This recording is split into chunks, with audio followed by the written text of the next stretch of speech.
Can you see the water level right here? Sunshine, I've been waiting. Sunshine, why you?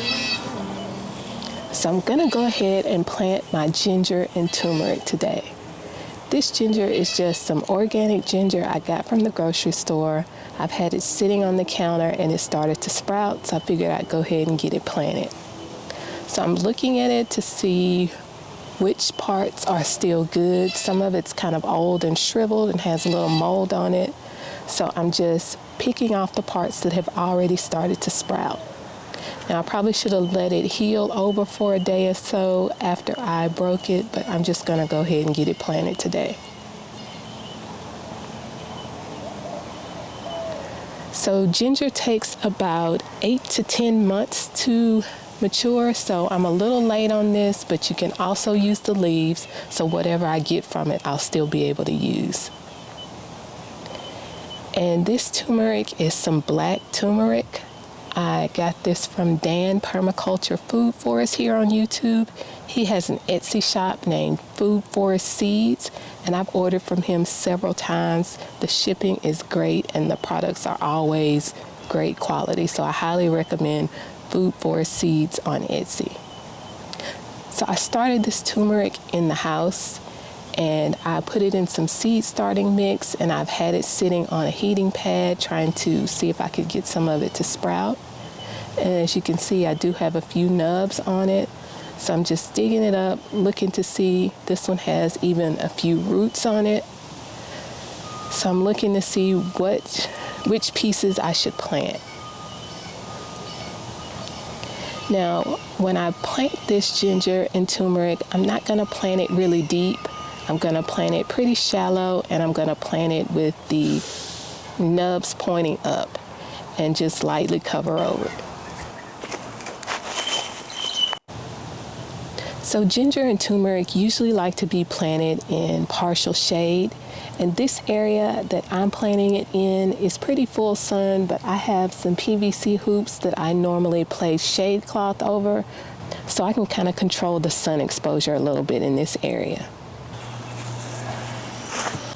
So I plan on fertilizing these with a balanced liquid fertilizer about once a month.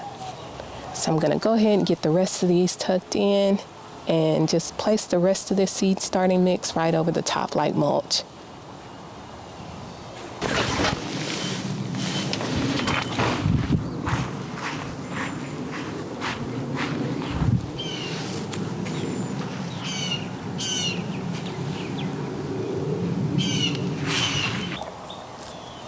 So it's time to check on the compost in place. When I started it with some old bananas and leaves and a little bit of soil, and it's broken down nicely. It's been about 2 months. So it's time to fill it up again. And I'm using the same old bananas and leaves, and I'll throw a little bit of soil in there, and then I'll wet it all down to get it all started over again.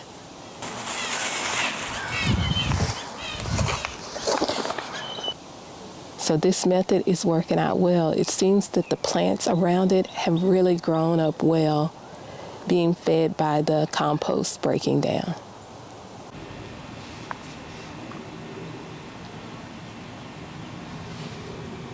So it's time to get this bed planted up, and I've just recently refilled this compost in place container. It's only been about a week or two, but I'll open it up and show you how it's breaking down so far. So it's working pretty well. You can see the progress that it's made so far. So this year I've been working on increasing the health of my soil and also having to water a little less often. So I found this terracotta bottle cooler, and I'm hoping to have it work like an Olla. It's made out of unglazed terracotta, and it has a top that I can close it up with so that I don't have to worry about the bugs getting into the water. And this one is about 9 inches deep, and so it's going to go pretty deep, and it's closed at the bottom. And I found this on a restaurant website, so it actually is made to chill bottles of wine or champagne. And so it was a much better price than buying an actual Olla. So I think these were less than $10. And the Ollas from most websites or stores run well above that. So what I'm gonna do is bury this all the way under the soil and fill it up with water.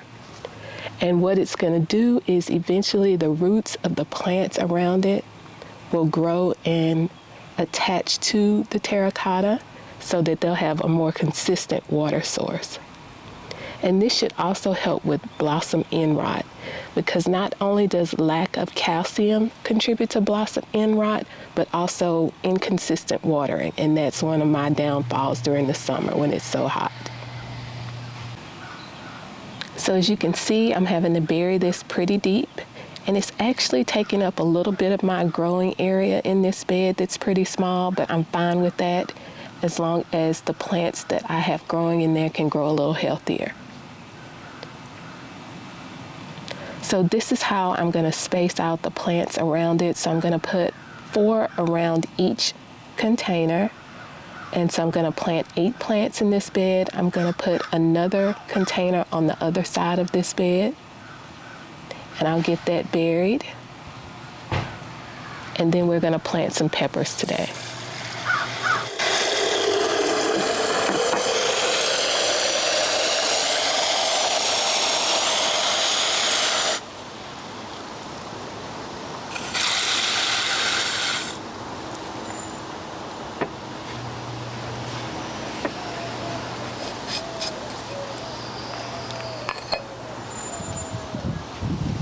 All right, so I have one tucked in here that needs to be refilled. I'm gonna see if the bees are gonna let me get in here to show you all.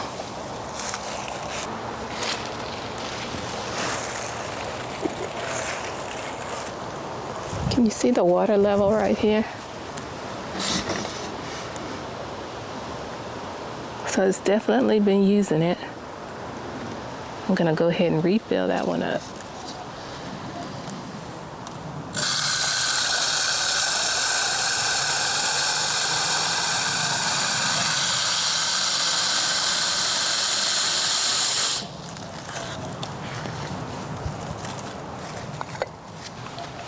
So I have all my peppers placed out here where I want to plant them.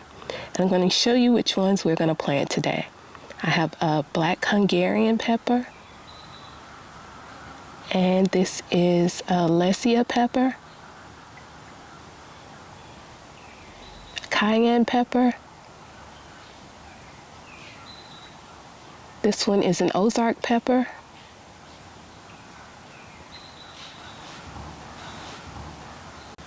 And then on the other side, we have another cayenne pepper, a candy cane pepper, and in the back here we have a big gem pepper, and then another Ozark pepper.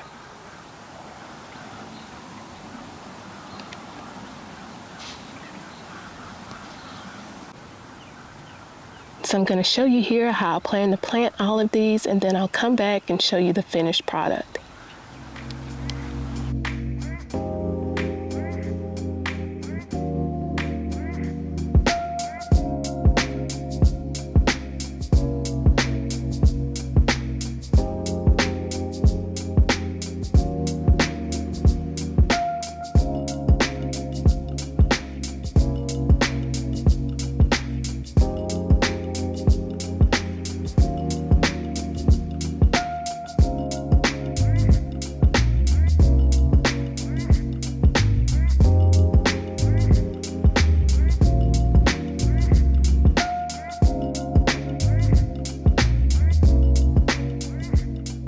As you can see, I have all the plants in place. I put the stakes in. I put the rocks to hold the tops down on the terracotta pots. The only thing I have left to do is add the mulch on top. My next video will be a full garden tour for spring 2023. I'll add a link to my May garden tour from last year. That way when you see the new video, you'll be able to see all the changes I made for this year. So thanks for watching. Happy growing.